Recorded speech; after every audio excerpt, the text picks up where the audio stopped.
দর্শক, foreign service একাডেমিতে ঐকমত্য কমিশনের সঙ্গে রাজনৈতিক দলগুলোর বৈঠক চলছে। সেখানে আছেন আমাদের সহকর্মী আরাফাত সিদ্দিক। আমরা বিস্তারিত জানতে সরাসরি যুক্ত হচ্ছি তার সাথে। আরাফাত, আজকের বৈঠকে কোন বিষয়গুলো গুরুত্ব পাচ্ছে?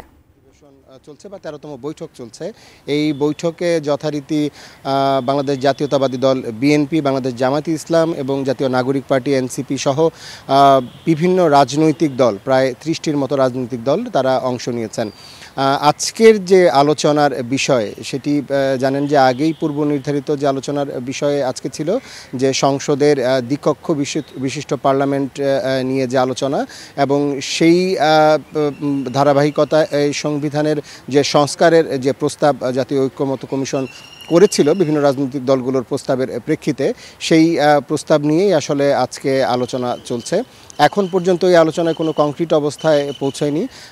আলোচনায় নানান রকম প্রস্তাব উঠে আসছে এবং জানেন যে আরও একটি বিষয় যে সংরক্ষিত নারী আসন, যেটি 300 থেকে 400 সংরক্ষিত নারী আসন করার একটি প্রস্তাব ছিল নিম্নকক্ষে, সেইটি নিয়েও আলোচনা চলছে এবং এই আলোচনা আসলে মধ্যাহ্নবিরতির পর্যন্ত চলেছে এবং তারপরে আবারও শুরু হয়েছে। জানেন যে বাংলাদেশের রাষ্ট্রীয় যে টেলিভিশন বিটিভির নিউজ নামের একটি চ্যানেলে সেটি আসলে সরাসরি দেখানো হচ্ছে। আমরাও গণমাধ্যম কর্মীরা সেই বরাত দিয়েই ভেতরে কি হচ্ছে, কি আলোচনা হচ্ছে সেটি জানতে পাচ্ছি। তবে বিক্ষিপ্ত আলোচনা আলাদা করে বলার কিছু নেই, কেননা যতক্ষণ পর্যন্ত একটি কংক্রিট অবস্থায় না পৌঁছবে, একটি সুনির্দিষ্ট অবস্থায় দলগুলো না পৌঁছবে, ততক্ষণ পর্যন্ত আসলে তেমন কোনো তথ্য এখান থেকে দেওয়ার নেই। তবে বিভিন্ন রাজনৈতিক নেতারা আসছেন, তারা গণমাধ্যম কর্মীদের সঙ্গে তারা কথা বলছেন, ব্রিফ করছেন আলোচনার বিষয় নিয়ে, তারা তাদের প্রস্তাবগুলো তুলে ধরছেন, তাদের প্রস্তাবের পক্ষে তাদের যে যুক্তি সেই যুক্তিগুলো তুলে ধরছেন।